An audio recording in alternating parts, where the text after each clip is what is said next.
উপনির্বাচনে ৬-৬ তৃণমূল। কংগ্রেস সহ বিরোধীদের এবার বার্তা দিলেন কল্যাণ বন্দ্যোপাধ্যায়। ইগো ছেড়ে ইন্ডিয়া জোটের নেত্রী হিসেবে মমতাকে তুলে ধরুন। কংগ্রেস সহ অন্যান্য বিরোধী দল তাদের ব্যর্থতা স্বীকার করুক। ইগো ছেড়ে মেনে নিন মমতা ছাড়া কিছু সম্ভব নয়। বিরোধীদের এমনই বার্তা দিচ্ছেন তৃণমূল সাংসদ কল্যাণ বন্দ্যোপাধ্যায়।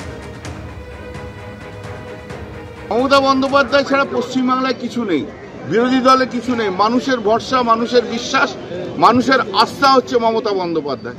তাই ৬-০। আগামী দিনে দেখবেন পশ্চিমবাংলায় কোনো বিরোধী দলনেতাও হবে না, ৩০টা সিটও পাবে না। তবে এর সঙ্গে আমার একটা কথা আছে, যখন সারা ভারতবর্ষব্যাপী কংগ্রেস যখন পিছিয়ে পড়ছে, যারা অন্যান্য রাজনৈতিক দল, বিরোধী দল যখন পিছিয়ে পড়ছে, তখন তাদের ইগো ছেড়ে দিয়ে, তাদের সমস্ত কিছু ছেড়ে দিয়ে, তাদের দলের অস্তিত্ব রেখে ইন্ডিয়া জোট হিসেবে, সমস্ত বিরোধী দলের জোট হিসেবে, জোটের নেত্রী হিসেবে মমতা বন্দ্যোপাধ্যায়কে সামনে নিয়ে আসা উচিত এবং সামনে নিয়ে এসে ভারতবর্ষের বুকে সেই লড়াইটা লড়া উচিত। এটাতে কোনো ইগোর ফ্যাক্টর নয়। যারা ব্যর্থ হচ্ছেন তাদের তো স্বীকার করতে হবে তারা ব্যর্থ হচ্ছেন। আমি আপিল করব সমস্ত বিরোধী রাজনৈতিক দলের কাছে যে আপনারা মেনে নিন, ইগো ছাড়ুন, মেনে নিন যে মমতা বন্দ্যোপাধ্যায় ছাড়া কিছু হবে না। মমতা বন্দ্যোপাধ্যায়কে নিয়ে আগামী ভারতবর্ষে লড়াই করুন। প্রদেশ কংগ্রেস মুখপাত্র সৌম্য রায় টেলিফোন লাইনে এই মুহূর্তে রয়েছেন আমাদের সঙ্গে। সৌম্যদা, কল্যাণ বন্দ্যোপাধ্যায় গতকাল উপনির্বাচনের ফলাফলের পর বিরোধীদের উদ্দেশ্যে বার্তা দিচ্ছেন যে কংগ্রেস সহ অন্যান্য বিরোধী দল তাদের ব্যর্থতা স্বীকার করুক, ইগো ছেড়ে মেনে নিন যে মমতা বন্দ্যোপাধ্যায় ছাড়া কিছু সম্ভব নয়। সর্বভারতীয় তৃণমূল কংগ্রেস তো যে পশ্চিমবঙ্গের বাইরে কোথাও নেই, তাই বিরোধীদের এখন জ্ঞান দিচ্ছেন। আসলে উনি এই কথাটা যে মমতা বন্দ্যোপাধ্যায়কে মেনে নেওয়ার কথা বলছেন, উনি কমসে কম ওনার দলের লোকেদের বলুন, যারা বলছে বোঝা, যারা বলছেন পরিশ্রম হচ্ছে, যারা বলছেন বার্ডেন হচ্ছে, পাচ্ছে না, ওনার দলের বিধায়ক বলছেন, ওনার দলের সাংসদ বলছেন মমতা কালীঘাট আর ক্যামাক স্ট্রিটের লড়াই, তার মধ্যে উনিও আছেন। নিজের দলটাকে সামলান, অন্য দলের কথা তো পরে বলবেন।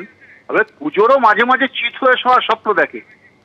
আর সারা ভারতবর্ষে বিজেপির বিরুদ্ধে সংগ্রামে আপনাদের মুখ সবসময় ছোট থাকে।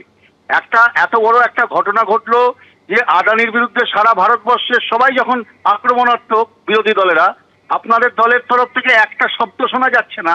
মাননীয় মুখ্যমন্ত্রীকে বলুন আদানির বিরুদ্ধে একটা কথা বলতে, তারপরে বুঝবো যে কত বড় আপনারা বিজেপির বিরুদ্ধে কত বড় লড়াই করছেন। আসলে নিজের দলের লোককে সামলাতে পারছেন না, নিজের দলের লোকের এখন বিরোধী সুর দেখাচ্ছে, তাই এখন বিরোধীদের উপরে এইসব কথাবার্তা বলছেন।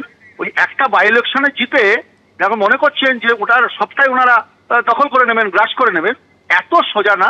আপনি এই জ্ঞানের বাণীগুলো আপনি বরঞ্চ আপনার দলের লোকেদের বোঝান, তারাই এখন মানতে চাইছে না কালীঘাট আর ক্যামাক স্ট্রিটের লড়াইয়ে, কারা কালীঘাট আর কারা ক্যামাক স্ট্রিট। অনেক ধন্যবাদ সৌম্যদা কথা বলার জন্য।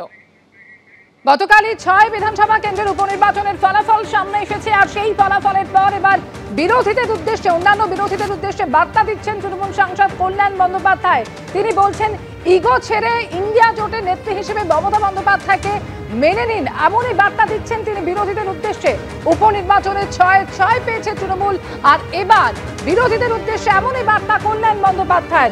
ইগো ছেড়ে ইন্ডিয়া জোটের নেত্রী হিসেবে মমতাকে তুলে ধরুন বলছেন কল্যাণ বন্দ্যোপাধ্যায়। কংগ্রেস সহ অন্যান্য বিরোধী দল তাদের ব্যর্থতা স্বীকার করুক, এমনই মন্তব্য করেছেন কল্যাণ বন্দ্যোপাধ্যায়।